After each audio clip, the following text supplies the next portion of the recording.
know you guys probably got excited when you saw Batman, but this isn't the classic Batman. This is the Flashpoint Batman. And if you didn't know what Flashpoint is, well, we're going to be going over it right now. Just explaining to you what it is, just so you get not as confused when we're talking about Batman. Flashpoint was created by the Barry Allen version of the Flash from the normal Earth, Earth 1, when he saved his mother after going back in time. He was then transported to basically a replica of Earth 1 where he was from, but with new faces, and some of the facts didn't match up from where he was from. One of these new faces is the Flashpoint equivalent of Batman. The differences are he has spiked shoulders on his cape, he has a red symbol more than just the classic black or the black and yellow, and red eyes. The major differences that I'm going to go over would be that this version of Batman isn't Bruce Wayne, it's Thomas Wayne, Bruce Wayne's father. We're going to go over that a little bit later. Cyborg has created kind of a Justice League thing, trying to fight against the war between Aquaman and Wonder Woman. Basically, Wonder Woman slept with Aquaman, and Aquaman's wife, Mara, didn't like that too much, so Wonder Woman cut her head off and stole her crown. Also, Shazam is not actually Billy Batson, they're the Shazam kids, and there's 6 of them. Also, Superman lands in the middle of Metropolis, creating a huge crater instead of landing in Smallville, and he's kidnapped by the government, basically, and locked away in a secret facility. That pretty much sums up Flashpoint, so let's get into Batman's origin. As far as we know, Flashpoint hadn't affected the Wayne's family timeline until the fateful night in Crime Alley. On that night, instead of the parents, Joe Chill shoots Bruce Wayne. After this, things get a little wonky.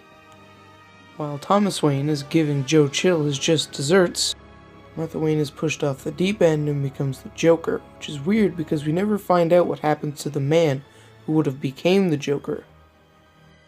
This puts a lot of mental strain on Thomas Wayne as well. Well, he does become Batman just as Bruce Wayne did. He doesn't do it the exact same way. He uses guns and, well, has no limit basically. Batman's one rule is never to kill, which makes Thomas Wayne that much cooler of a Batman, because he has no rules. After Thomas Wayne is done breaking some of Barry Allen's fingers, trying to get the truth out of him, he realizes that he is telling the truth, by saying that he was the Flash, as in Flashpoint he doesn't have his powers. So he tries to recreate the explosion of the chemicals and lightning that created his powers in the first place. But the first time he gets, well, a little singed. Yeah, he lights his entire body on fire. But he doesn't give up, so he tries a second time, and it works. After this, Thomas Wayne, Cyborg, and the Flash know they need some help to beat Aquaman and Wonder Woman and put everything back to normal. So they go to find Superman. Little to Barry's knowledge, he's super skinny, doesn't know any of his powers, and has never seen the outside world since being a baby. Then the 4 of them just kind of dive right into the war and start messing people up. But Batman gets stabbed by one of Aquaman's men. With enemies approaching fast, he tells Barry, Superman, and Cyborg to basically get the hell out of there and leave him to die.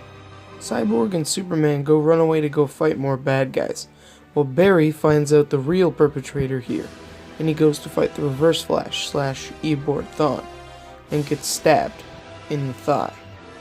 Then, just like all good villains, he starts monologuing and talking about how he has a tiny flash, but that doesn't really matter.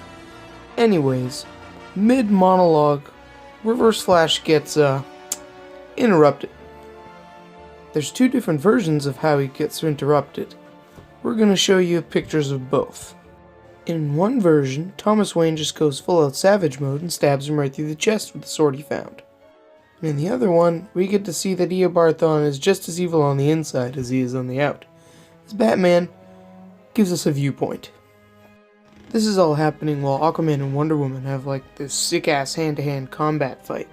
And in the end, Aquaman basically gets stabbed, but before he does, he uses his secret weapon. Basically, Aquaman kidnapped Captain Atom, hooked him up to his ship, and rigged it so that if he pressed a button, he would overload Captain Atom, and it would set off a nuclear explosion that would basically destroy the entire planet Earth. In a final attempt to get back at Wonder Woman, he presses the button. Now I know you'd like to hear how the story ends, but this nuclear explosion kills Batman. So that ends our origin story. Which I guess also kind of makes it a life story, but we'll count it.